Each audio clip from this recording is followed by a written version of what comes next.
గురించి చాలా బాగా మాట్లాడారు అధ్యక్ష. ప్రధానమంత్రి గారు కూడా చాలా ప్యాషన్గా లేదు లోకల్ మనం ప్రమోట్ చేయాలన్నప్పుడు ఆటోమేటిక్గా హ్యాండ్లూమ్స్ కీలకమైన పాత్ర వహిస్తుంది. అది గౌరవ ప్రధానమంత్రి గారు కూడా చాలా సీరియస్గా తీసుకుంటున్నారు అధ్యక్ష. సో అది నేను పర్సనల్గా తీసుకుందాం. We will drive it to a logical conclusion and deliver on it అధ్యక్ష. రెండో విషయం అధ్యక్ష, మీ అనుమతితో అధ్యక్ష, ప్రజాప్రభుత్వం అధికారంలోకి వచ్చిన తర్వాత గౌరవ ముఖ్యమంత్రి గారు చేసిన తొలి సంతకం మెగా డిఎస్సి అధ్యక్ష. 5 సంవత్సరాలు ఎక్కడ గత ప్రభుత్వం ఒక్క డిఎస్సి కూడా ఏర్పాటు చేయలేదు అధ్యక్ష. సో సుమారుగా 16,000 మంది ఉపాధ్యాయులతో మెగా డిఎస్సి మన ప్రభుత్వం ఏర్పాటు చేసిన అధ్యక్ష.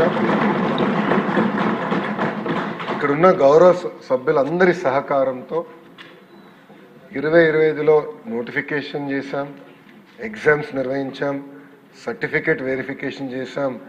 రేపు ఉపాధ్యాయులందరికీ లెటర్స్, అపాయింట్మెంట్ లెటర్స్ మనం అందజేయబోతున్నాం అధ్యక్ష. ఇది చాలా గర్వకారణం. కూటమి ప్రభుత్వాన్ని తొలి విజయం ఇది. ఎందుకంటున్నానంటే ఎప్పుడు డిఎస్సి నోటిఫికేషన్ ఇస్తే స్టే వచ్చేది, ఇలాంటి ఇబ్బంది పెట్టేవారు అధ్యక్ష. ఇప్పటికీ సుమారు వైకాపా నాయకులు 100 కేసులు వేశారు అధ్యక్ష. దీన్ని 100 కేసెస్ వేశారు డిఎస్సి పైన. ఎట్టి పరిస్థితుల్లో డిఎస్సి ఆపాలి, జరగకూడదు అపాయింట్మెంట్ అని వాళ్ళు కేసులు వేశారు అధ్యక్ష. కానీ నోటిఫికేషన్ పకడ్బందీగా ఇచ్చాం కనుకనే ఎక్కడ ఒక్క స్టే కూడా రాలేదు. చాలా పారదర్శకంగా నడిపిస్తున్నాం అధ్యక్ష. అండ్ రేపు గౌరవ ముఖ్యమంత్రి ఉప ముఖ్యమంత్రి గారి నాయకత్వంలో పెద్ద ఈవెంట్ ఒకటి నిర్వహిస్తాం. సుమారుగా 16,000 మంది ఉపాధ్యాయులు వాళ్ళ కుటుంబం నుంచి ఒకరు, అంటే 32,000 మందితో సచివాలయం పక్కనే అధ్యక్ష మెగా డిఎస్సి ఈ ఆఫర్ లెటర్స్ అనేది మేము అందజేస్తాం జరుగుతుంది అధ్యక్ష. అందరికీ వాళ్ళ మీ టేబుల్ పైన ప్రత్యేకంగా ఆహ్వానం కూడా మీకు పెట్టాం అధ్యక్ష.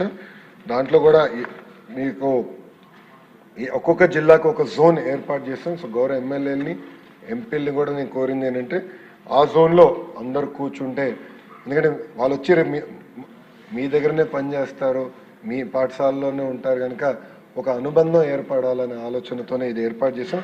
వెన్యూ ప్లాన్ మ్యాప్ కూడా ఏర్పాటు చేసాం సో దట్ మీకు సులభంగా ఉంటుంది. దయచేసి ఈ కార్యక్రమాల్లో గౌరవ ఎమ్మెల్యేలందరూ పాల్గొనాలని సభాముఖంగా కోరుకుంటున్నాం. అంతేకాకుండా అధ్యక్ష, అందరం కార్లు వేసుకుని వెళ్తే మళ్ళీ పార్కింగ్ ఇబ్బంది ఉంటుంది కనుక ఇక్కడ మేము బస్సులు ఏర్పాటు చేసాం. ఎమ్మెల్యేలందరూ కూడా నీట్గా బస్సులు ఏర్పాటు చేసాం. విప్ గారికి, చీఫ్ విప్ గారికి, విప్లందరూ కూడా మేము ఆ విషయం తెలియజేస్తాం జరిగింది అధ్యక్ష. సో దయచేసి ఆ బస్సుల మార్గం ద్వారా అక్కడికి వస్తే ప్రశాంతంగా అన్ని ఏర్పాట్లు మేము చేస్తాం.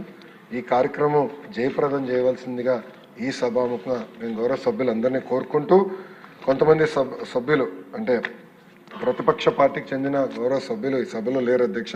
బట్ వాళ్ళకు కూడా జిఏడి ద్వారా, పులివెందుల ఎమ్మెల్యే గారు కూడా జిఏడి ద్వారా ఆహ్వానం పంపిస్తాం జరిగింది అధ్యక్ష. ఈ